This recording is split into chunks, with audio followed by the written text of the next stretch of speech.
Actually, it's the lead play in our offense. Double tackle, take the defensive end if he's over him. If he's not, you drive down the first man who is inside.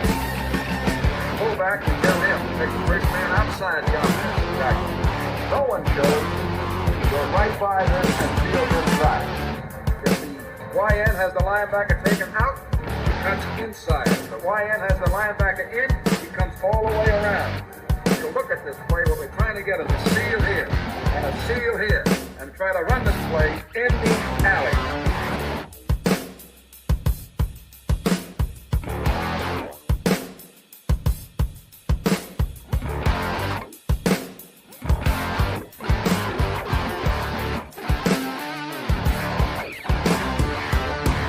What's up, gang? Welcome into Packers Total Access. My name is Clayton. You can check us out on Packernet.com. You can find me on Twitter at Packers_access. I'm joined tonight with Jacob from the Packernet Fantasy Podcast. We got Tim, boots on the ground, live in Green Bay. And fellas, how was your day? Jacob, you go first, man. What was on the agenda today? Did you get any rest, or are you still going on 2.5 hours of sleep? I got a little bit more rest. I only had to wake up at like 5 or whatever. No, it was good. Had a decent day. I'm still sticking with the workout, trying to get rid of some of this stuff I got going on down there. Yeah. But no, it's good, dude. And we got the last public practice, if I'm not mistaken, of the day of the Packers training camp of this year, which is exciting. Tim can give us some insights on that. So it's bittersweet. We're getting to the tail end of the offseason, which everybody hated so much. And I think the one thing that I can, self-praise stinks, but I think that our squad here on all across the Packernet network has made it at least tolerable and entertaining. And we're not just talking about like our top 10 favorite sandwiches. You know what I mean? Don't get me wrong. We had some stupid filler here and there. It's the doldrums of the deepest. I want our filler to just be us laughing and having a good time. I don't want it to be the Mount Rushmores and the favorite, like you said, favorite sandwich and what's your favorite potato chip. Tim, how you doing, buddy? I'm doing all right. Did anyone cry about how hot it was today? It's my turn. It was hot today, guys. In case nobody heard, it was pretty hot at practice, but it was worth it to be there, man. I had a blast. I'm doing good. Want to give a shout out to? Go ahead, Jake. Just a heat index of over 100, and a lot of different players we'll talk about it got some. Which is a good thing. This whole offseason has been about exposing them to different scenarios and adversity before we get into the regular season, and we can get into the specifics of that. But a really hot day, and then we're going into a noon game, which will be the first time we've went into a noon game. So just little things to keep in the back of your mind as we talk about this episode. Definitely. I just want to give a quick shout out to everybody in the chat. Appreciate you dropping through. We got Dane Stromstad. He's a new member of the channel. Congratulations on that. Appreciate the support. We've got Steven Smith, who's actually a new member as well. We've got several new members we'll mention here in a little bit, but he jumps in and says, "Go Pack, go." Of course, we got Dakota in here. What's up, folks? Nate the Great swinging through. What's up, Nate? And Red Mo, I love him. He's just always just the emoji with the cheese head. That's all we need, right? Let's kick this thing off the same way we did yesterday. Tim, are you cool with us sharing some of the videos that you sent? Yeah, absolutely, man. All right, let's do it, man. You narrate for us, all right? We're going to pull it up here. You guys can see the screen, right? Yes. Absolutely. All right, here we go. This is the first one. I'm going to try to keep it muted, but let's dive in here. Tell us what we're looking at here, Tim.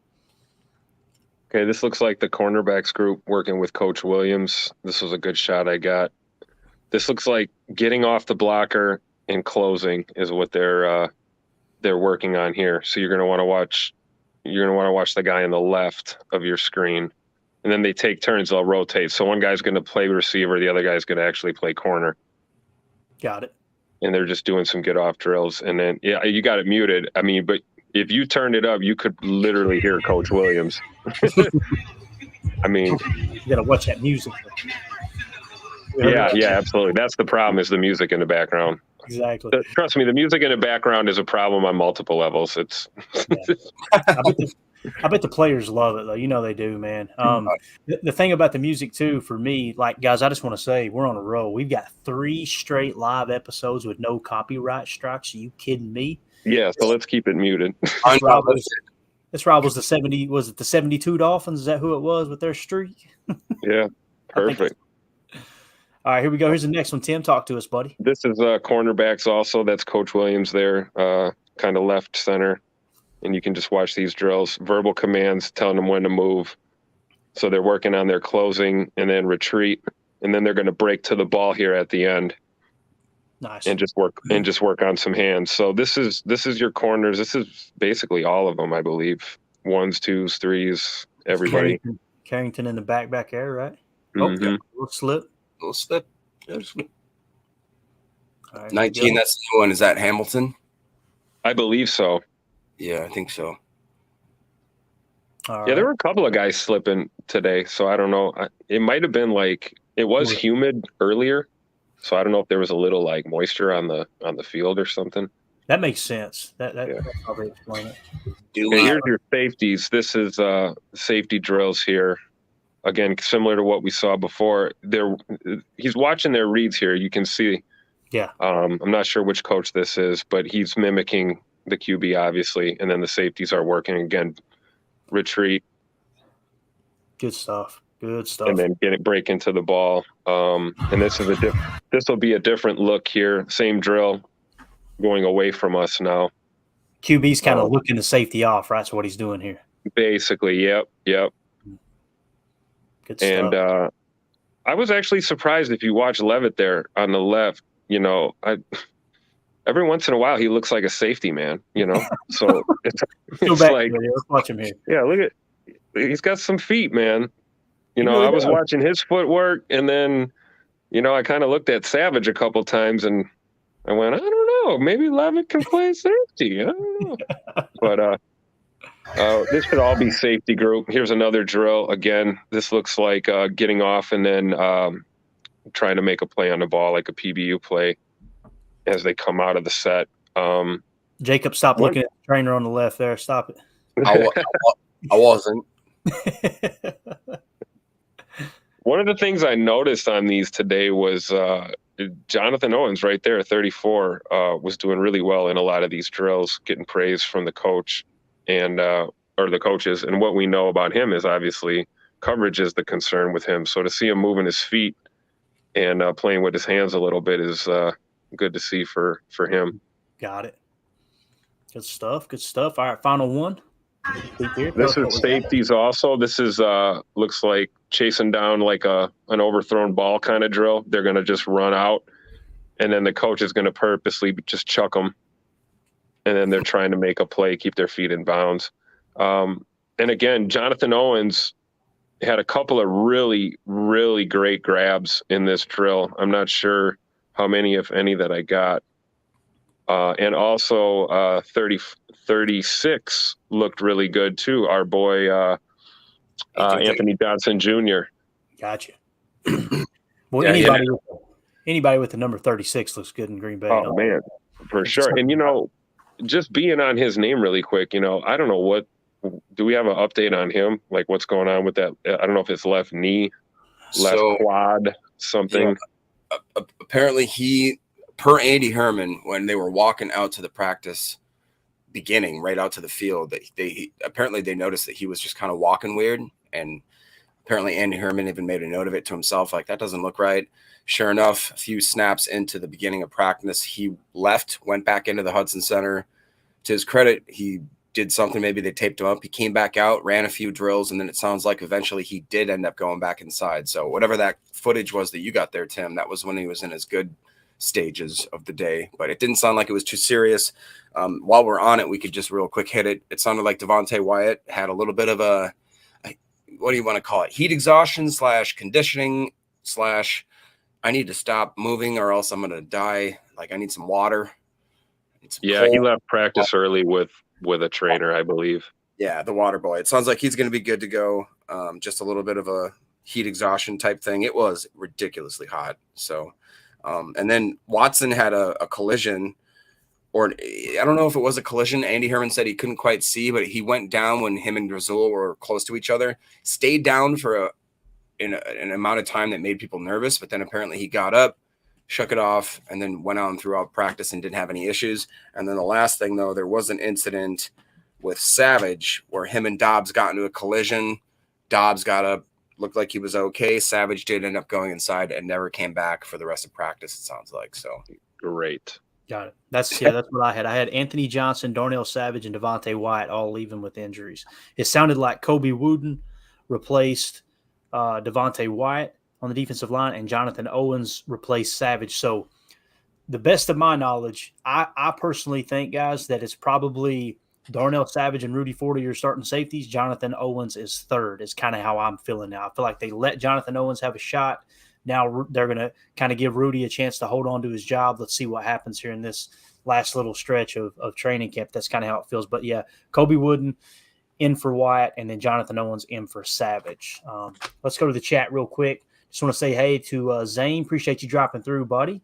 We got Chad Inc., new member. Appreciate you swinging by. We got Stephen Smith. He's a new member of the channel, which we got to come up with a name, guys. I need help. I'm kind of leaning toward we got to name the group, right? You know, like Pat McAfee, his gang's called the McAfee Mafia, right? That's what they're called. I was thinking about the PTA Posse. You guys tell me what you think, all right? We got to come up with something. We got to come up with a group name for all the members because we appreciate you guys supporting. Steven says, with our kicking game seemingly a bit weak, how many times do we go for it on fourth down and we're on the field? Do we draw the line? That's a great question. It kind of feels like if you get inside the 20, go for it. If you're outside the 40, kick it. That's what it's feeling like right now. Dude, that's crazy. That's a good question, though. Tim, you're kind of our resident kicker, man. You go first here. Do you feel like we're going to be going for it on fourth down a little bit more? And honestly, it seems like in the more recent, past here, LaFleur's like to go for it on fourth down, right?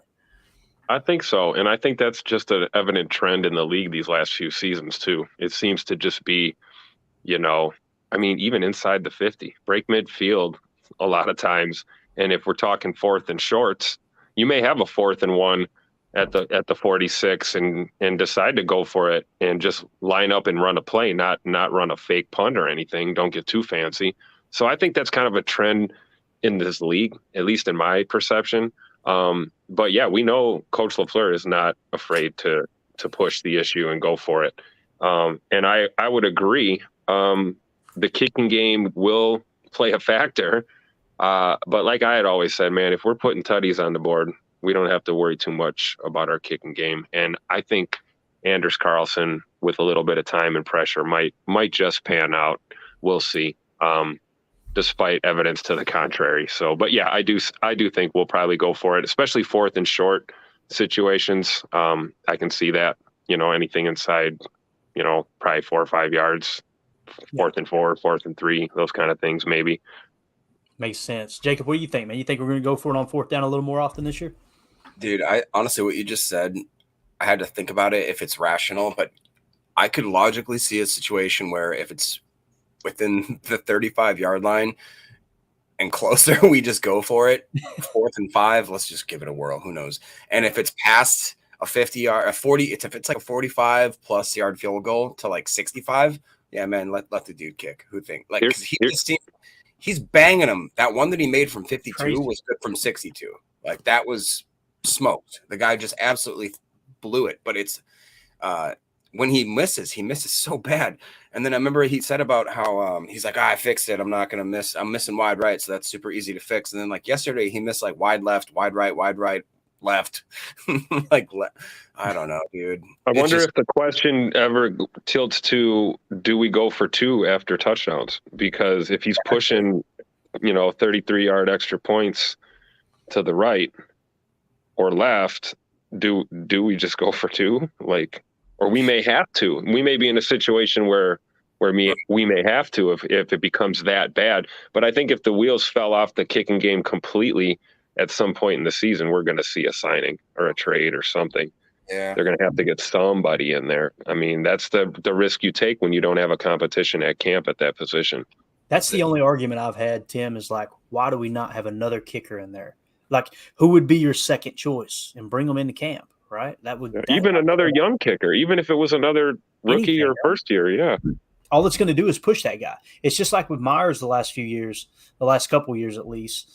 It's like he didn't have any competition at center, so you're not going to pull the best out of him. It's like Lombardi used to say, you talk about motivating players. If you're worried about losing your job, you're going to get motivated. That's the way it is in anything, anybody who's a competitor. Jan in the house says, evening, gents. Jan, appreciate you dropping in. That's awesome. We got Chad says, what's up, Jan? Let's see. True Grit in the house. Go Pack, go. Of course, Zane mentioning what we talked about. Savage got hurt in practice today. Let's see. Cheesehead Murph. What up, fellas? What up, Cheesehead Murph? We still don't know, Murph. We haven't heard how serious the Savage injury is. Tim, did you get any kind of win from that? Jacob, anybody? Do we know how serious it is? I did not. Jacob might be able to shed a little more light on that. It seemed like initially that obviously the Watts one wasn't a big deal. The AJJ one I'm a little bit nervous about because he showed that he was initially injured well enough to go and try to play on it, and then ended up having to eventually go back in. The Savage one, I think it's more precautionary than anything because it looked like that they just kind of Dobbs, like I said, popped up. He's good to go. And I think they just maybe wanted to secure that.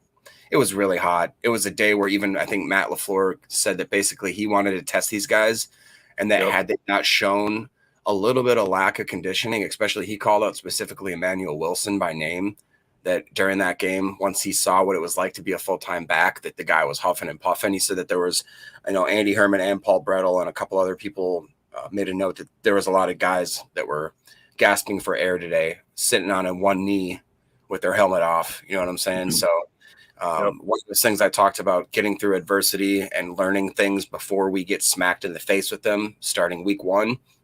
We've already figured out what it is to travel together, what it is to get in fights together, what it is to have your quarterback get taken down, what it is to play games at different times of the because now we're going to be doing a noon game. It's very important that I think they have that noon game because right now we've only been doing late night games. It's a whole different ball game. I remember just if you guys ever played any sort of sport, anytime you play a game in the morning versus if you're playing it late at night, everything about what you eat, your nerves, everything, it's so different. So it's good for those guys to get those bugs out, figure out what about that process they need to tweak and what about that process is going well. So I know we've beaten a dead horse and we're a bunch of homers here, but this is it is way better than I could have ever imagined going in to cover a team that's going through a transitional period like this.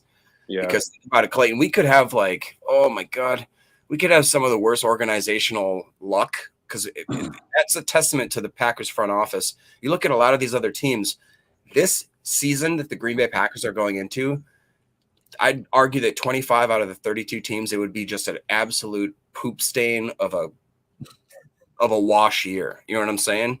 There's just not a lot of hope for what we have, but we are making the most out of this, and I'm really jacked up about it. Speaking of poop, you think God never farted? Speaking of poop, I was just going to add that I'm glad that you brought that up about what Coach LaFleur said about challenging these guys, because that was what I noticed. They went extremely hard today, guys.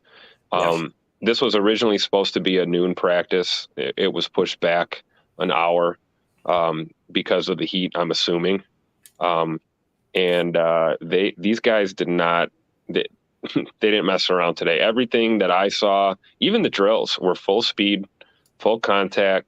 And a lot of guys taking a knee, a lot of guys taking multiple water breaks. The hydration staff was running ragged.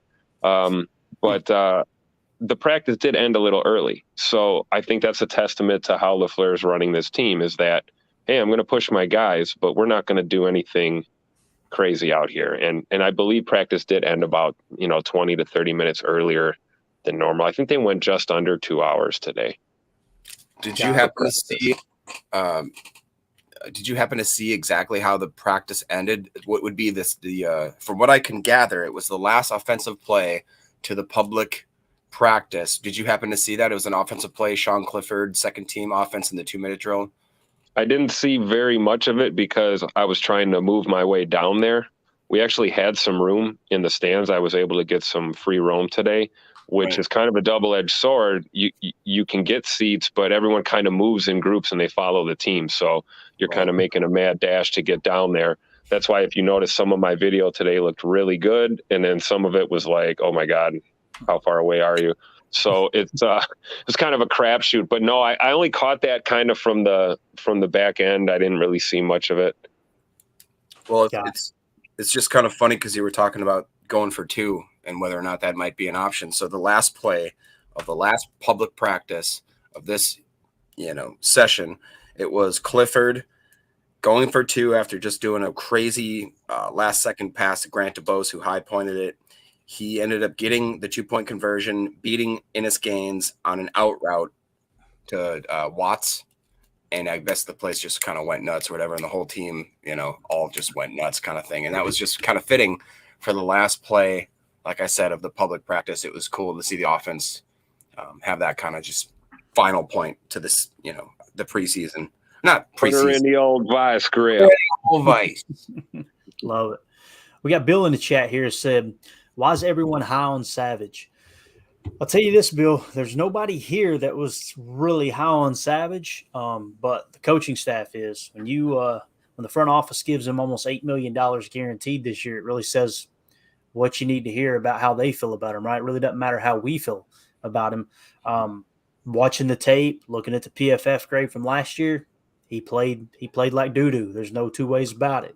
But they see something, I'm just hoping that Rudy Ford cracks that starting lineup, and if Savage does struggle early, I hope they're not hesitant to pull him, and go to the next hot hand and try to get that thing fixed. Just me personally.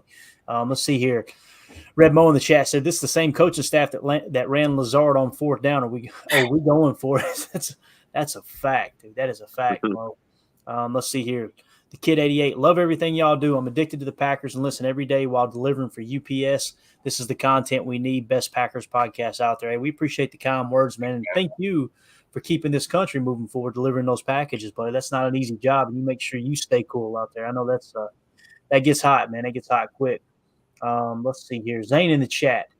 It's like they was taking the penalty on every extra point. What's he mean? What's he mean by that? I'm trying to follow along here. What's he mean by that, Jacob? Soccer. On every extra point.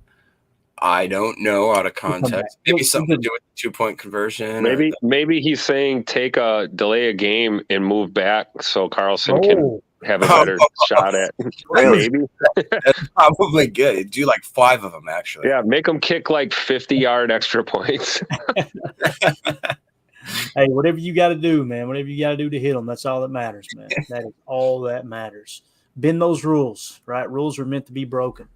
Mm-hmm. All right, let's see here. Red Mo in the chat. Necessity is the mother of invention. Invent a reason for these guys to take leaps in their games. I like it, man. It's so philosophical. Dude. That's way above my education level. Yeah. I promise you that. R Showers. All day I'm thinking about the last wide receiver Cap. He has the best attribute, which is his physicality. He has got to make this team over the others, including Torrey. His upside trumps the others, man. It's got to be Malik Heath, right? We talked about it last night on the Packernet, another Packernet stream with Ryan, and his special teams are not great, guys, according to his special teams grade. But man, you put him out there at receiver, and Malik is that guy, just like our shower says. So Malik also today got first team reps with the ones. Got it. Yeah, I had that actually in my notes as well. That's pretty exciting, man, just to kind of throw him out there and say, all right, let's see what you can do against the ones there, big dog. That to me shows that he's at least wide receiver 6, if not, like the guy said. He might be – I hate to say it, but I was one of those guys that said Torrey's our number 3. I'm wondering if he's now our number 5/number 6 because it just seems like the other guys they can do what he does physically, but they're like 4 inches taller. So, yeah, definitely. The kid in the chat says, the kid 88 says, we're finally dogs. We're going to play so hard for each other because it's all love now. No ego. There's no age difference besides a couple. It's a good point, man. This is probably going to be one of the more unified teams we've had in a long time for that very reason. Right there. So I want to talk about Jordan Love for a second. We'll get back to the chat here in a minute. Before I do want to give a shout out to all the new members. Okay, we got several new members. I just want to make sure that we highlight them and just say thank you for supporting the stream, supporting the channel. Scott's Light, Mississippi Fade Master, Stephen Smith, and Dane Stromstad. Thank you guys so much for being members of the channel. And for those of you who don't know, we're actually going to be doing a drawing, a spin the wheel type thing to give away an autographed Lucas Van Ness jersey, and anyone who is a member of the channel, it's only $1.99 a month to become a member. That will enter your name into the drawing. And of course, we were going to draw that. I think the plan is going to be the very first post-game show. We're going to do a live drawing, if that's cool with you guys. During the first post-game show, week 1, we'll do that drawing for the Lucas Van Ness autographed jersey. We'll spin a wheel right here live on the air and give that thing away. But again, it's no pressure on anyone to do that. Just we want to make sure that we are providing value for those who are supporting us and make sure we show appreciation there. I've also got another giveaway already lined up after that one. So there'll be other giveaways, but that Lucas Van Ness one's pretty sweet, man. Autographed Lucas Van Ness jersey. It's nice. It's green, the home style or Beckett style home color autographed jersey with the certificate of authenticity, all that good stuff. What were you going to say, Jacob? Yeah, so that reminds me, I want to donate something to maybe help that cause, or if we want to find a different cause. I just opened it actually officially because I forgot that I had if you guys remember when Ryan started doing those pristine auction type stuff, that was me that was helping out with that like 2, 3, 4 years ago. And I ordered a bunch of stuff just because I kept looking at the website every day. And once my paycheck hit, and I just kept buying things like a drunk housewife on Black Friday. So I was just, purchasing stuff. And randomly I just looked and I had a box and I opened it up, and sure enough, here is this freaking unopened game worn jersey segment. So what it is you don't know exactly what you're going to get. I opened it up. It's a piece of Aaron Rodgers' authentic game worn belt buckle cut out. And then it's got its own certificate of authenticity and a little thing where you can track it. And it comes in its nice own little case and display. I haven't opened it, like the actual thing. It has a tamper proof thing. So anyways, if you guys still like Aaron Rodgers, I want to get that bad voodoo out of my house. So I'll be willing to donate that to you guys. That's good promotion right there. I don't want this damn thing. You guys compete for it. Maybe like a second place, for that runner up kind of thing. We can just take that off my. Maybe we should send 65% of it to a Jets fan. Oh, damn. How many? 65. 65%. 65%. That's what we. All right. The Kid 88 in the chat says, can't wait to see Fields look over at our defense, close one eye and fart. I love it. That's already taken on there. Man, we need to put that on a T-shirt, right? Literally have a silhouette of Justin Fields closing one eye and kind of grunting, kind of grunting like this. Take it. That's how. But all right, let's. Check out Cheesehead Murph. That's kind of good. The Cheddar Chatters. Just saying. Let's see here. All right, Cheesehead Murph in the chat said, can we call ourselves the Cheddar Chatters? If not, what about Packer backers or Packer trackers? I'm over here thinking, fellas. Hey, we appreciate you thinking, Murph. Why don't we put a list together, Murph, and we'll have a vote on it? That sounds good to me. We do that. Let the listeners vote. And then whatever we want the group name to be, that's what we'll call them. But I will say this, Cheesehead Murph, to the best of my knowledge, was the very first member. It's like a co-founder of this thing, man. I don't know if you'll get royalties. If this thing takes off here in a few years, you might not get royalties. I'm being honest, Murph. But maybe we give Cheesehead Murph the deciding vote. There you go. I'm down. Hey, since he was the very first member, you know what? I think that's a great idea. I think that is a great idea.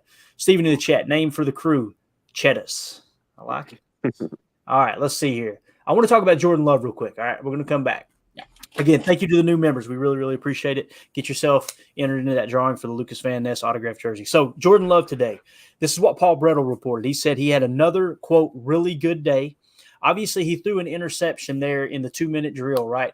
Guys, some people see that 2-minute drill and they go, oh, man, that's horrible. He threw an interception in a 2-minute drill. It's literally you're trying to get it in the end zone. You're trying to push this thing in for a score, right? That's when you're going to be the most aggressive. That's when you want to take those shots, that type of thing. So I'm not saying I'm correct and everyone else is wrong and how I look at that, but that's kind of how I see that. It's not a game management situation. It's, hey, look, all the cards are on the field. Let's try to punch this thing in, right? So you're going to be more aggressive. But he also said he had a wow throw to Musgrave on the back of the end zone. Musgrave made a great catch. Love put it where only Musgrave could get to it. He said other than the one interception, there were no other turnover-worthy throws. And then he also said a really good balance of when to push the ball and when to take what the defense gives him. So you're seeing that kind of, I don't want to use the words, I almost said game management, but it's more about that decision-making and being able to kind of process just like what Greg Cosell talks about: elimination, isolation, pre-snap elimination. We know we're not going here. Isolation, there's our matchup. There's where we want to go. If it's not there, check it down type thing. But as far as Jordan Love, Jacob, how'd you feel about Jordan Love just from the notes? Did you get any other notes from maybe anyone else, or is that pretty much what you came away with too? No, I did. I checked that Paul Brettel tweet X. I'm so confused as what to call it. Whatever. Clifford did the exact same scenario when I told you about when he made that. So Clifford had the same scenario to the back of the 2-minute drill. So the scenario that Love was in, like you talked about being an all or nothing type scenario, the scenario that they give you is you're down 7. There's 1:30 left. You're starting on your own 30. And then you basically say, go. Right. So like you talked about, there's no piddle paddle. You got to make sure that you're in there to score or else you lose the game. So when people talk about forcing interceptions or anything like that, anything that you can do to get that ball down, it's a do or die type situation. So that being said, when you we'll back up and talk about Jordan Love had another great day. I watched, like I said, Andy Herman and Paul Brettel. They basically kind of talked about the similar things, saying that if you erase that interception from Love, which I know you can't erase the worst parts, but if you were to just erase that interception from Love, Andy Herman said that was by far his best practice. He seemed to put everything together. He did a ton of routes, a ton of out routes. He looked crisp. He looked confident. And like I said, he said that until that last interception of practice, Herman says that it was his best practice by far to date. Talking about wow throws, I think you kind of undersold it. So it was Love had 2 or 3 different wow throws. And one of them, like you talked about, was the Tucker Kraft down the seam. He seemed to do one of those no look passes where he completely looked off the linebackers and the safeties, which allowed Tucker Kraft to completely open up over the seam, hit him in stride, perfect ball, probably would have scored if Tucker can keep his that angry running going. And then there was another one where it was in a red zone situation. Musgrave was doing a deep corner route, I believe from the 10-yard line. She had Rudy Ford in coverage. They said it was a absolutely perfect ball to the point where he teardropped it perfectly over the linebackers into a little basket where only Musgrave would have had the position to do it. He came down and he had like so much. It was such a good pass that he didn't think about his feet, even though he was at a position where he could have just slightly adjusted his feet and tapped both in. He got one toe in. I don't know if it was just that college type of mentality that told him to put the one down, but he could have easily made that play. So that, in my opinion, was another touchdown. They didn't count at that. And on top of that, there was another one where Love threw a touchdown to Musgrave, who made a sliding catch again, teardropped it over the linebackers as it was like a perfect pass where he slid, but was still able to slide well within the range of making it within bounds. And there's a couple other really cool stuff. Apparently, Jadakiss Bonds had a couple great practices. I know that Tim, you mentioned Tim yesterday. It sounds like he made another practice that was so good that he's now he's now being talked about as one of those practice squad guys with Bo Melton and maybe a Grant DeBose or who's the other one that's kind of been shown out lately? Tay Wicks. Well, Tay Wicks I feel like is a lock, but what's his status? Because he was hurt too, right? He did not again practice today. Anybody that didn't practice yesterday is still on the injured, whatever you want to call that list, other than the guys that came back today. Okay. I saw a couple of those that you just mentioned. That teardrop you're talking about to Musgrave was, and from my perspective, it was actually cool because I was in the stands and I was like elevated, so I was behind our line of scrimmage watching that play go away from me. And exactly what you said. Yeah. I mean, he basically like looked him off. He looked the coverage off, but also like feigned it with the shoulders and the feet. And it was just beautiful how he threw that ball in there. I mean, Jordan Love is, he's fun to watch, and he's going to be fun to watch all year, guys.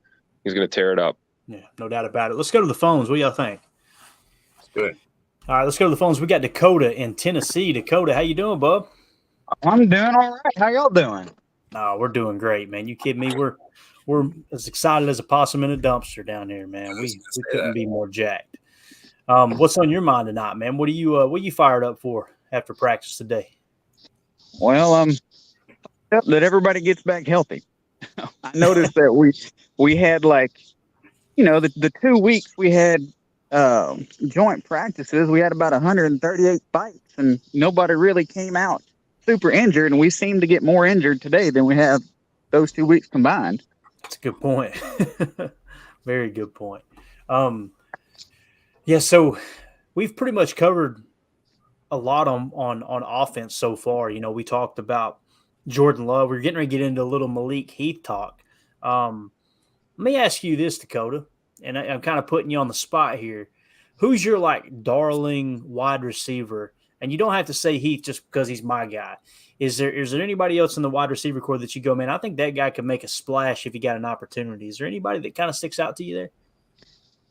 Well, if you're asking me that way, it's got to be a toss-up between Heath and Wick for two different they're two different receivers, but Wicks just looks like he would be fun to watch in his routes. And apparently they're both good. I know Heath is one heck of a blocker. I don't know much about Wick's blocking, but I've been told by a few people that are smarter than me that he actually is pretty good at pass blocking as well. So I'd be really hard for me to choose between those two. Yeah, it's tough, man. Tim, we kind of talked about it, man. Coming in this year, it's like we're really thin at wide receiver, and then we get into camp, and it's like, hold up, man, this is going to be some tough decisions, isn't it? Amen. And I watched a little bit. I would agree with Dakota's statement there. Those would be my two. And then when we get a little lower, guys like Jadakiss Bonds, who we mentioned, catches my eye. And then I watched Bo Melton today, who is still rehab working, but they are letting him do a little bit more. And my heart goes out to the guy because, like, terrible time to get hurt. You know what I mean? Like, this guy could be a potential practice squad dude as well. And I think with Melton, what I see is it's the route running, and then he's got to work on the hands a little bit, but he looks good when he's running these routes. So, and a lot of times with the younger players, that's half the battle, right? Like, run the correct route. And I think Melton is one of those guys that kind of under the radar that I've had my eye on all camp, and towards the bottom of that roster. And then, I don't know, Dre Miller is another name that comes to mind. Nothing super spectacular, but also no catastrophic mistakes either, which is something you want to see from young guys. But I definitely think Malik Heath and Tay Wicks are the two that we should be talking the most about for sure. I completely agree. Richard in the chat's in Tennessee, it sounds like as well, Dakota. He's asking, what's your address, man? What's your home address? I'm just kidding. Don't say that. You're out toward Memphis. Am I thinking right? I am in Memphis. And where I work is Southwest Memphis specifically, if you're familiar with the area. Got it. Good stuff, man. Good stuff. Do you got anything else before we let you go, man? Anything else you wanted to talk about that's on your mind when it comes to the Packers? I absolutely do, and I'm going to do my best Tim impression and consult my notes here. But so, I popped on a podcast, I don't know, a week ago or so, talking about how I kind of found this YouTuber, Robert Schmitz, online. He or on YouTube, he does breakdowns for the Bears. And so I was kind of curious because, the Bears are kind of getting dinged up in practice, and I wanted to know who they had behind their two safeties. And anyway, I went down a rabbit hole, and it led me to a video that Robert Schmitz did I think it was 15 days ago, maybe a little over 2 weeks. And it's about Jordan Love, and it's titled Set Up to Fail, right? So I'm looking at this, and I'm like, You sure about that? I don't. You sure about that? Well, I'm actually going to say, look, I recommend everybody go watch this thing. It's about 15 minutes long. Okay. I'm telling you, at the end of this video, I was more sure about Jordan Love being a long-term answer at QB than I was before I started. And I was pretty excited to see Love. In fact, so I'll go over this a little bit. So real quick, his likes. He likes Love's pocket awareness, his proficiency in his drop backs. He's got great timing, and his throw first, run second mentality, which is something they're not used to over at the Bears. And then his dislikes, where he didn't like him under pressure. From the film he didn't see a lot of connection with running backs, specifically on checkdowns. And then because our, wide receivers are so young, he said there's going to be a bunch of miscommunications, which literally the whole point of him calling it set up to fail. And it pretty much summed it up in about 10 seconds of this video when he said that they got the Packers got rid of approximately 128 games of experience with all the, older guys that they let go. That was his whole angle, was that we're real young. But he kept saying all of the issues that he sees were normal issues that can be easily fixed and might even be ironed out by 2024, and how they might have to worry about us after this year.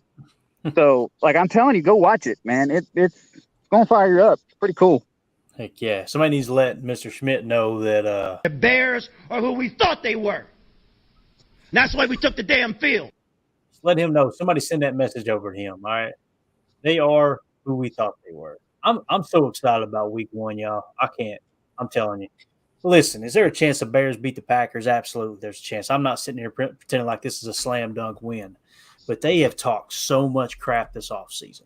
And we're, it isn't amazing. We're the underdogs, right? That's what everybody was talking about. We're going to finish dead last in the division. I can't wait. Do we know what the Vegas line is on that, Jacob? You got any idea what the line on that game is? Still early. I don't know if it's live or not, but we need to check it out. Dakota, we're going to let you go, buddy. We appreciate you calling in and appreciate you sharing that information, man. That's good stuff. And it sounds like that guy, honestly, is a pretty good follow. It sounds like he's trying to give an honest evaluation with I'm sure he's a biased Bears fan, just like I'm a biased Packers fan, but he kind of seems like he lives by that whole Greg Cosell theme of if you see it, you got to say it, right?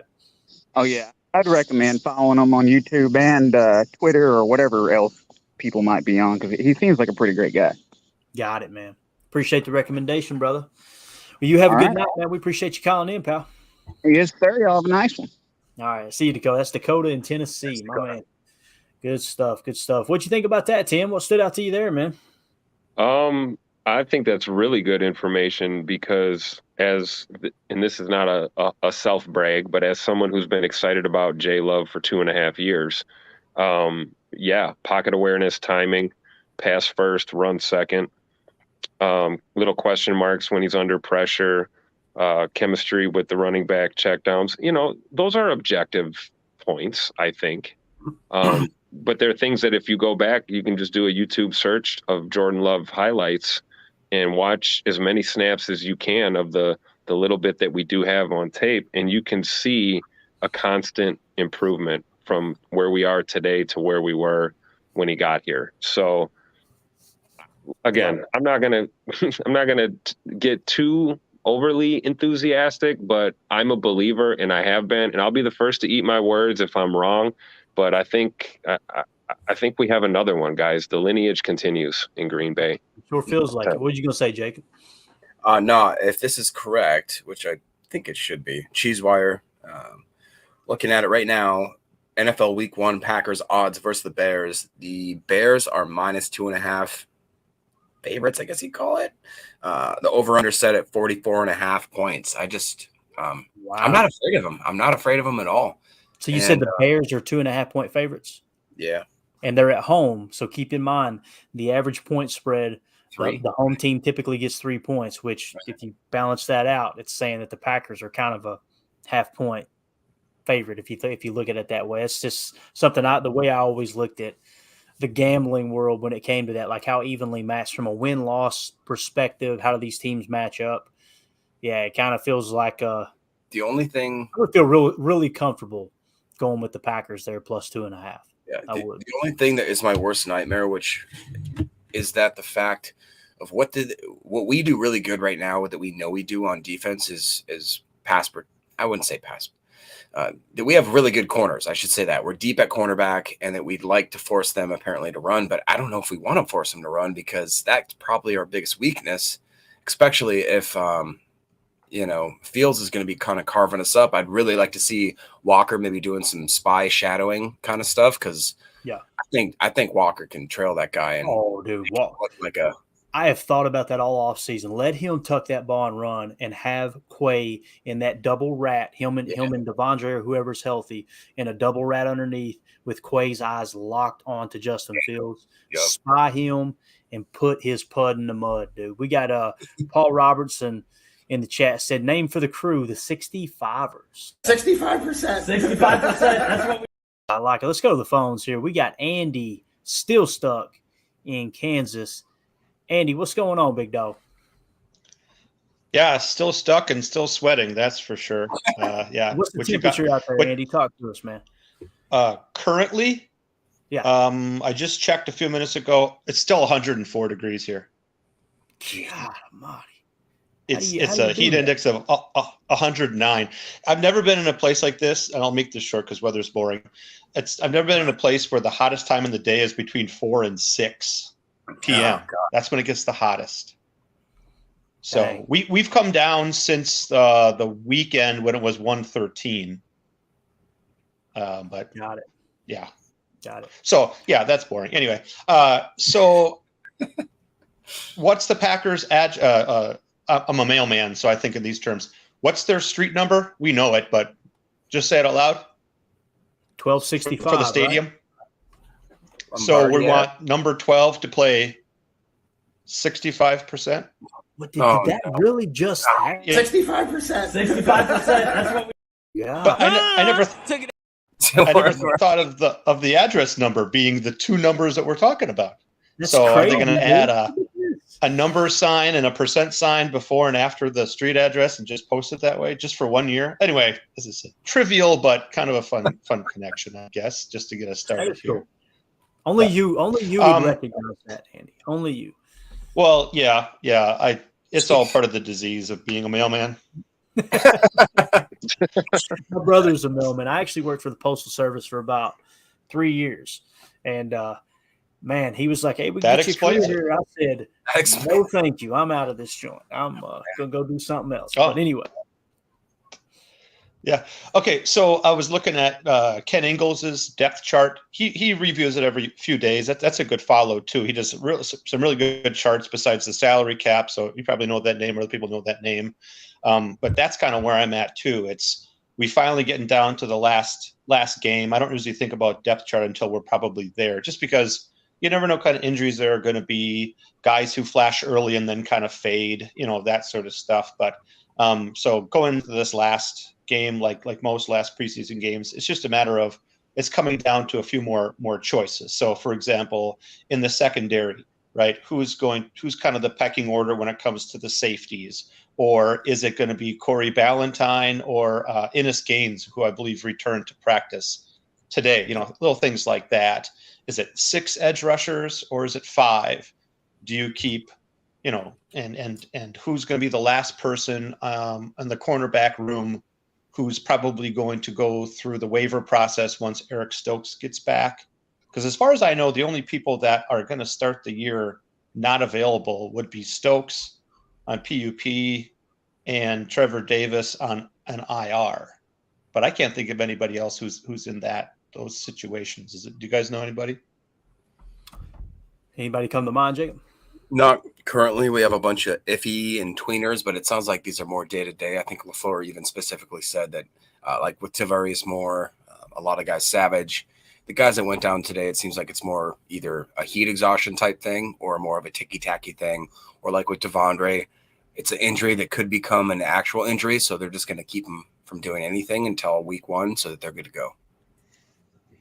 And that helps then just, determine actual roster. So as far as I understand it, if someone goes on IR, you first have to put them on the final 53, and then they go to IR. And that makes a difference too, because as I said, I think that's correct how they do it. At least it's been that way the last few years. So to put Trevor Davis on IR, I think, or Tyler Davis, sorry. I think they have to claim him on the 53 and then put him on IR, which exposes one more person to waivers. Which, of course, then you got to think in terms of. Go ahead. No, I think that's right, because then like in people like Stokes, you have to put him on the PUP. You have to basically get him on the PUP so he's eligible to come back after the 4-week barriers. And I don't think someone who starts on PUP has to be put on the 53 because they've never officially started practicing with the team. So, that's a very good thing. And then, of course, what are the rules with practice squad? So, right, if somebody gets waived, if another team wants them, and this is important when people say, "Oh, he'll never make it to our practice squad." If that person gets claimed, they have to be claimed to another team's active 53-man roster. They can't claim them and put them on their practice squad. Right. Got it. Which I think is really important because I don't think that if we go with quote only 6 wide receivers, that somehow that 7th guy is going to get snatched up. Mostly because, and here's where the narrative actually helps us: who's keeping an eye on any of our receivers? Because nobody's heard of any of them except for Dobbs and Watson. Well, yeah, Bears. that's true. So yeah, You want to but crown once again, if they want one of our guys, they have to put them on the 53. They can't put them on their own practice squad. So there's a protection, in that way. Same thing with Brenton Cox. Same thing that if they don't want to put, Ballantyne on the active roster, but they want him still on the team. So all that kind of stuff I think has to be, considered. And so that's good to know. Good stuff, man. Good stuff. All that stuff matters, man. That's for sure. And you guys are way smarter than me, so I appreciate you bringing up the conversation and bringing it to the forefront, because there are some little loopholes, some little shortcuts, if you will, to putting this roster together when it comes to the injuries. I mean, there's been many times. There's a running joke, and we'll let you go, Andy. We appreciate you calling in, buddy. There was a running joke up in New England that basically every training camp somebody catches the Belichick code. Right, they catch a little cold and they go to IR, and it's basically Belichick's way of going, listen, we don't want to lose you, but we can put you on IR if you tweaked your ankle or something. You're still going to get paid, and we can have rights to you. It's funny how there's all these little loopholes. If anybody's going to exploit them, it's going to be Belichick. But yeah. All right, Andy, we appreciate you, man. You have a good day. Listen, stay cool out there, dude. I know that Jeep gets hot, that Mel Jeep or van, whatever it is they got you driving. Do you got AC in that thing? Be honest. We now use a Mercedes-Benz made van. Okay, it's not made for mail delivery, but it does have air conditioning, so we can know if they're AC, because my brother's Jeep doesn't have AC in it. Yeah, the traditional ones don't. This one does, but you drive with the window open all day anyway, so right. Yeah, it's not very good AC. Got it. Do you still have the trademark little fan? Do you have the little fan clip to your dash like everyone else do? If I was driving the old style mail truck, I would. We've got this vision. We get this vision, Andy, that you're driving around this vehicle from like the 1940s or something, right? Well, up until maybe a year ago, yeah, the vehicle I was driving was built in 1991. Mm-hmm. Wow, good year. So they're kind of transitioning into something that's more for 21st century consumption, I guess. Got it. That's a good thing, right? Split Screen Gaming said UPS trucks don't have anything. He's a little jealous of it. A little jealous. So. Nice little shorts.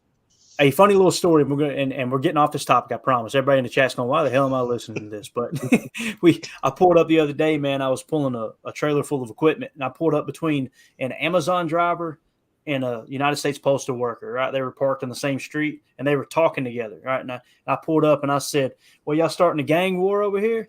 And literally the United States Postal Service said, no, I was just telling him, stop sending this freaking mail our way, because they signed a deal with Amazon. Like, he was mad, dude. He was like, I want to go back to delivering letters and packages and not all this Amazon. But anyway, that's a story for another day. Andy, we appreciate you, buddy. You have a good night. Good night. Thanks. Thanks, Andy. Yeah, man. Take care. All right, that was Andy in Kansas. Let's get back to the chat here real quick. We're backing up. Let's see. I have one here. All right, right here. Roger Davis, YouTube member, said, did we kick any balls through the uprights today? Do we have Anders Carlson's numbers from today? I didn't see them anywhere. Did you see them, Tim, or do you have any idea? Every time I looked and I thought the kicking unit was going to do something, they worked on punts. So I didn't actually see any place kicking today. Now that doesn't mean it didn't happen, but right. What do we have on the Twitterverse feed here? I was going to say the same thing, dude. I was scouring, trying to see if there was any sort of field goal stats out there. And as far as I can see, I don't see anything. I did see that there was a limited or an extended practice, what would you call it, session where they had Jaden Reed and Nixon returning punts. And it was just like, that was pretty much all that they had there. And so I'm not exactly sure if maybe they're trying, because it sounded like yesterday was kind of god awful, to be honest. He was missing all over the place kind of stuff. So I don't know if maybe they were just trying to give him. Well, they did do work with the long snappers and holders. I saw that was the extent of it. And I saw Anders Carlson was like kind of just working on his footing and approach, but I didn't see him kick any balls at all today. No, I don't see anything around my notes or anything like that. Same here. Here's a good question from Steven. Any free agents or positions to possibly focus on before week 1 or the trade deadline? I'm going to give you the boring answer, Steven. I just don't think that's Goody's style. I kind of feel like he spends his time there, in the offseason trying to find those discount deals. And right now we've seen it last year, I guess. I think week 1, once the final cuts are made, there's a chance we pick up a player or two. I mean, we've seen it with Rudy Ford, right? That's how we got Rudy Ford on the roster in the first place. You can see some stuff like that happening. But, Jacob, does anything come to mind as far as free agents or positions you'd like to see them focus on before week 1 or even the trade deadline? Anything come to mind? Honestly, no. I mean, I will it's say boring, but it's true, right? I mean, I don't see him interfering with any of the progress that our young talent has made in this offseason. I think that he's very, very conscious and very defensive of his draft picks. And I think these draft picks have shown that, especially the guys that have made some year 2, year 3 leaps, I think he wants to solidify them having an actual shot to show what we have. We have such a young team that this year they have a grace period. This year could be horrible, and I don't think people would really blame them. This year could be amazing, and people would probably not give them enough credit for how great of a draft they've had, for how much of just an internal, like we all know that the front office of the Green Bay Packers has always been touted as being very smart, being very of a draft within, draft and develop, get your own guys, don't overpay, don't grab a lot of free agents. I just don't see him going out. The only spot I could see is if for some reason, some random safety that has a track record that he is just a bona fide, decent, I'm talking like 68 PFF constant guy. Right. That's all. I'll scrape that from the bottom of the barrel, give him like $3, $4, $5 million for a consistent. I'll take that, to be honest. I would, especially now with all the injuries that we just had in safety of the last 2 days. So that'd be the only one I'd be looking at. I don't think there's any chance of any sort of splash. Like, I don't see a Kareem Hunt, no sort of wide receiver. I don't see anything like that. Maybe a tight end, an old school wide inline tight end or something like that I could see. Yeah, got it. All right. A few more notes I want to hit on before we wrap this thing up. Starting O-line today. Obviously, Bach was out, okay? He had a rest day or whatever. But Paul Brettel, in his article, said he believes this is the starting line as it sits right now. David Bakhtiari, Elton Jenkins, Josh Myers, John Runyon, and Zach Tom, right? And he did mention that they held up really, really well today against the blitz package. They did a lot of stunts, a lot of blitz packages that they threw at the offensive line, and the pass blocking looked really, really good today, according to Paul Brettel. Now, on the defensive side of the ball, Rashawn Gary once again participated in team drills. They said he got in the backfield a couple times, if I read that correctly. Yeah, he's literally, I think he said he speed rushed and beat Zach Tom, and Zach Tom's been playing pretty solid, so that's exciting. Lucas Van Ness worked with the interior defensive line today. I'm going to say it again. Lucas Van Ness today worked with the interior defensive line. You guys heard me on my Chalk Talk segment. That's what I seen on tape. That's where his value would be right now in year 1. Put him in there in between the tackles, just let him push the pocket, that type of thing. It appears right now, according to Paul Brettel, it appears that Lucas Van Ness is number 5 on the interior defensive line depth chart. That's kind of exciting. That's exciting. We get a heavy rotation of those defensive front guys, right? Whether it's edge or defensive line. I think you're going to see a little bit of Lucas Van Ness between the tackles, somewhere in that 3 to 4 to 5 technique. That would be really, really exciting. Rudy Ford, again, like we mentioned, started today. And then they said today Jonathan Ford was in the backfield against the run once again. So you mentioned it yesterday, Jacob. Now I'm going to be completely honest. When you said it, I'm like, I don't know about Jonathan Ford.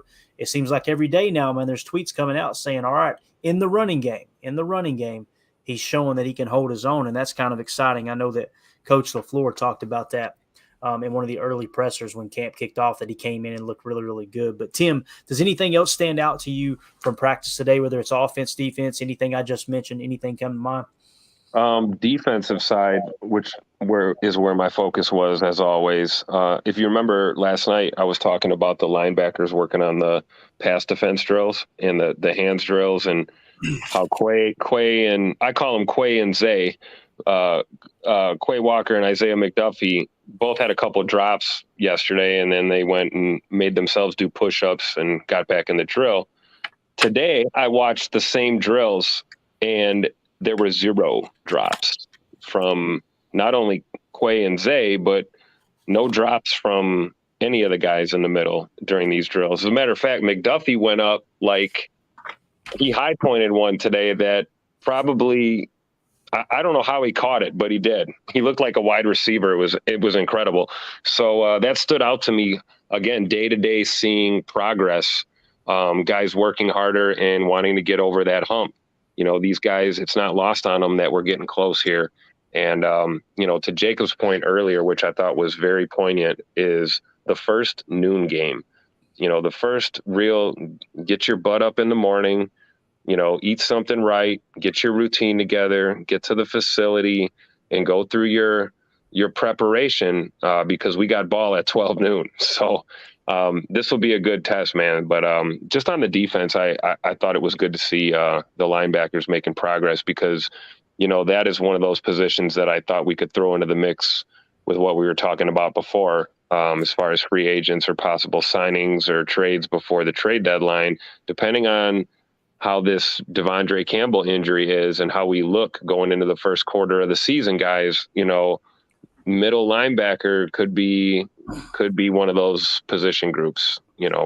If I remember correctly, if I read it correctly, I could be wrong, guys. Don't quote me on this, but I think I seen something in Paul Brettle's article or someone else's article where they said that they only had one linebacker out there on the field today, and it was Quay Walker. So that kind of made me think, all right, are they going to lean on a safety? You guys have heard me talk about big nickel, right? Yep. That makes sense if they carry 5, maybe even 6 safeties. I mentioned it last night on another podcast. Maybe seen a little bit of big nickel, I don't know. But that may be what where Jonathan Owens comes into play, right? Yeah. Big tackler, tackler guy, not really a coverage guy. So. You nailed it, Tim. That he would fit that mold probably better than any safety on the team right now. I believe that. So, Jacob, anything else you got, buddy? Any other notes? I know you took a ton, man. Yeah, let me spit through these real quick. So, like you just talked about, starting defense would be Clark Slayton, Wyatt, Gary Smith on the edges. You'll have Douglas, Jaw on the boundary, and then Nixon, Savage, and Ford. So like you talked about, they came out in that nickel package there. And Ballantyne and Gaines getting a good look, a lot of reps. I think they're trying to figure out what's going on with that CB5 type role there. Like you talked about, Van Ness practicing inside. Gary is looking for ways to use Van Ness, and he's just basically, like you've talked about, having really good practices all around. Enigbare apparently had another great week of practice. We have a really, really deep edge room. We've talked about it. I want to see us keep 6 with my guy, Brenton Cox Jr. It sounded like Wooden and Brooks both had really good days again today, both for different reasons. Wooden had a really big run stuff. Brooks had another would-be sack. And then Ja and Zula both had great cams, which we should talk about. Just the cornerback room overall is great. And then I'll end with this, which I think is a great summation of what this team is right now and what it could be.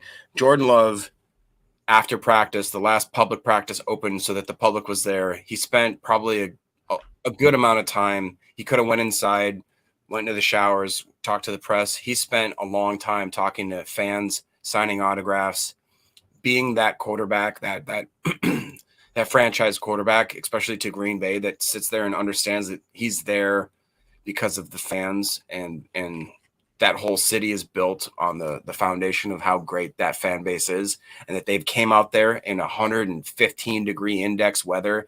He didn't just walk inside, and it sounds like Aaron Jones was there, Ja was there. I think like 5, 6, 7 other guys were there. So that's what this is about. He didn't. we expect a lot out of Jordan Love to do stuff right on the field. We should acknowledge when he does a lot of the great stuff off the field, much like in A.J. Dillon, Aaron Jones, Christian Watson. These guys they understand what it means to be a Packer and what it means to have to set aside time and in their day, even though like practice is quote unquote done, it's not done for them. If they're going to be a staple of this offense of the city, they have to put back time into the community. And it's just great to see him do it. And I'm just super excited. It's awesome. Very, very well said, Jacob. Very well said. I agree with that. 100%. I was trying to find an answer for this question right here. Roger Davis asked, am I wrong in thinking Patrick Taylor can't be put back on the practice squad since he was brought up a few times last season? To the best of my knowledge, the rule, Roger, is a player can be elevated from the practice squad to the active roster 3 times in a single season. It resets after that. Now, I know there is some kind of eligibility limitations on a player. You can't just always keep them on a practice squad for their whole career. So I'm not sure where he falls into that. I know that doesn't answer your question, but I was digging, man.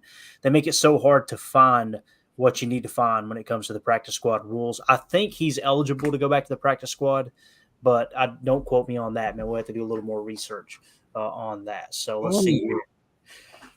Red Mona chat said leaping linebackers in Green Bay. Oh yeah, I love the sound of that. Let's see here.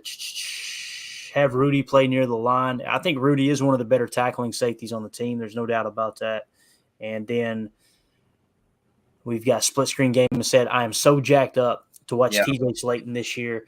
Been on him since I found out he could dunk. Isn't that crazy to think that guy could dunk a basketball, man? Nuts. He came to camp in better shape this year. I'm convinced. I think he looked a little more cut in the right areas. He looked in a lot better shape than this time last year when I saw him at camp. Yeah, for sure. Let's hammer through these questions real quick here. Paul Robertson, earlier I had it starred. He said, what are odds we trade a wide receiver before the season starts due to the great depth? That's a good question. There may be a shot at that. You know, if you've got 1 or 2 receivers that you know carrying a lot of value, put them out there on the trade block and see if you can get a 7th round or a conditional pick back, right? Just something, anything. I could see that being the case. But then again, Goody loves to stash those guys on the practice squad, right? So if a team is – if you do shop them, it's almost like you're gathering intel too. Like if they're willing to trade a pick, okay, we can't get him to the practice squad. You know, that might be a good way to find that information out in a roundabout way. But I'm sure GMs are pretty privy to that information along as everyone else. So see, Richard in the chat earlier said, say, what would you take if someone wanted Yash? What would we take for a draft pick as far as Yash, man? I'll tell you, they put that tender on him at like $4 million. That tells you how much they value him. I don't think they're going to take anything less than a 3rd round pick for him. I think they like him as depth and possibly a starter at right tackle if something goes wrong there, me personally. And then the final one we'll hit on here and we'll get you guys out. Our Shower says, I still think Bach deal could and should happen. We know we aren't winning a Super Bowl, even for a 3rd or a good young safety. They can redo the deal in advance like with AR. Let me ask you this, man. Whoa. I don't know if you were around in 2010, but I guarantee you would have said that year there's no way we're winning the Super Bowl. So I'm just being honest, man. It's some of the best teams, and I respect your opinion, Showers. I really do, man. But some of the best teams in the history of the game. Think of the Patriots dynasty and how it was launched. That offense was absolute garbage. I mean, garbage. And they came out of nowhere, went on a run at the right time, and that literally sparked a whole freaking dynasty. You don't know, man. Go ahead, Tim. It reminds me of Russell Wilson walking into a Seattle team with a Legion of Boom defense and storming and winning a Super Bowl his first year as a starter. It is possible. We've seen it. There's precedent for it. So there's no reason to think that we're not as equally contending for a Lombardi trophy as any of the other teams in this league. Yeah, agreed. I agree, man. I agree. Bill in the chat said, if you were offered a 4th round pick, would you trade Sean Clifford? No. Jacob, would you trade him? No, I was going to highlight that comment before you snuck out of here because I thought that was a really good question. Because in theory, you'd think, take that to the bank. No, I would not. After what I've seen from Sean Clifford, no. You're going to give me a 2nd for Shawnee. I do love the idea of, all right, you've got Sean Clifford there kind of sitting in the hopper. You let Jordan play this season, see what we got. If you hit a home run there, right, and Jordan's the man, you hold Sean Clifford you hold on tight, and it's going to take something like a second or a third before you even think about giving him up. If he does continue to show that he can play at this level, again, guys, it's preseason. We've got to preface that. We've always got to put that out there, even with Jordan Love's play. But again, if you guys haven't seen this, JT O'Sullivan, right, has a YouTube page, and he just did a breakdown of Jordan Love. This dude was gushing over Jordan Love. I mean, he fell in love with it. There was a couple things he critiqued, but I'm talking about 98% of the video is, man, his mechanics look great. Love what he's doing here. He got to the fourth read, I think, if I was counting right. He got to the fourth read on one play. And JT O'Sullivan is extremely impressed. And to put that into perspective, you go, oh, well, maybe he just does that with everybody. Literally, the very next episode was him breaking down Tua, and he laughed the whole time watching Tua try to run that offense. He was like, I have no idea I don't know what the coaching staff's doing. I don't know what Tua's thinking here. I'm just saying, man, you got to just when it comes to Jordan Love right now, man, I'm trying not to get overly excited, but at the same time, there's a lot of people that I respect and I trust their judgment, their opinion, who are coming out saying, I don't know, this dude's looking like the real deal. Split Screen Gaming said, if we win 6 games, I'll be happy. I told you my range is 6 to 10 wins. I'm probably right around 8 right now is what I'm feeling good about, but I don't think 6 wins is being overly negative or anything. I could see that being the case. And if they do win 6 games and Jordan Love shows that he can be a starting quarterback, I think check it off the box. Like I said before, I don't want to say it again, but I'm going to. The worst case scenario for this season is if something happened to Jordan and we didn't get a true evaluation of him. That would be the worst case scenario. It really would. But all right, guys, we're going to have to get out of here. We're already over on time, 10 minutes over. We appreciate everybody hanging out with us. Again, I want to give a shout out to the new members of the YouTube page. Cheesehead Murph's going to head up that project. Cheesehead Murph, throw those ideas around, dude. Put a little brainstorming session together, and on the next live stream, you can kind of maybe do this, Murph. Give us 3 options, okay? Come up with 3 options, and then I think as a group we could decide off of that. Does that sound good to you guys, Tim, Jacob? Yeah, let's try to maybe get Murph in our private chat so we can talk with him. Yeah, cool. Sounds good, man. We'll do that. Yep. Murph, if you're on Twitter, hit us up, man. Hit me up at Packers_access, and that's the best way to communicate with me there. Or you can just send me an email. Actually, I've got a text line too that we got for the show, if I can remember the number to it. 865-658-5824. Again, that's 865-658-5824. That's how you can text me directly. So shoot me a text in there. Give us 3 options. Like I said, we'll come up with a really cool name for the group. I'm excited about that. But the new members tonight were Scott's Light, Mississippi Fade Master, Stephen Smith, and Dane Stromstad. We really, really appreciate the support. Everybody get those in, okay? And like I said, we're going to be doing a drawing the very first post-game show, so it'll be the day of week 1, all right? After the Bears game, we'll do a post-game show. We'll do the drawing that week, and it'll be for a Lucas Van Ness autographed jersey, the green home jersey, Beckett style, with a certificate of authenticity. What's that, man? Second place, Aaron Rodgers game-worn patch of his belt on the 2011 season. It's legit. It has a certificate of authenticity as well. So, all right. So we'll spin it once for the winner, and then we'll spin it a second time for the loser. Yeah, sounds good. All right, man. All right, guys, we're out of here. The thing you need to remember the most, right, as we move forward, you're watching Hard Knocks. 65%. 65%. That's what What it's all about, baby. We got to get that 65% in so we can get that first round pick. That's all we're worried about. After that, the place can fall apart for all we care. So, all right, we're out of here. Tim, Jacob, appreciate you guys. As always, man, you guys are a blast to hang out with. Everybody in the chat, you absolutely lit it up. Appreciate all of your time. For those of you listening on the pod, thank you for making us a part of your day. And as always, let's go out and be the change we want to see in the world. Go Pack, go. The power sweep. Actually, it's the lead play in our offense. Double tackle, take the defensive end if he's over him. If he's not, you drive down the first man to his inside. Pull back and tell him to take the first man outside the offensive tackle. No one goes. Go right by them and field inside. If the YN has the linebacker taken out, he cuts inside. If the YN has the linebacker in, he comes all the way around. So look at this play. What we're trying to get is a seal here and a seal here. and try to run this play in the alley.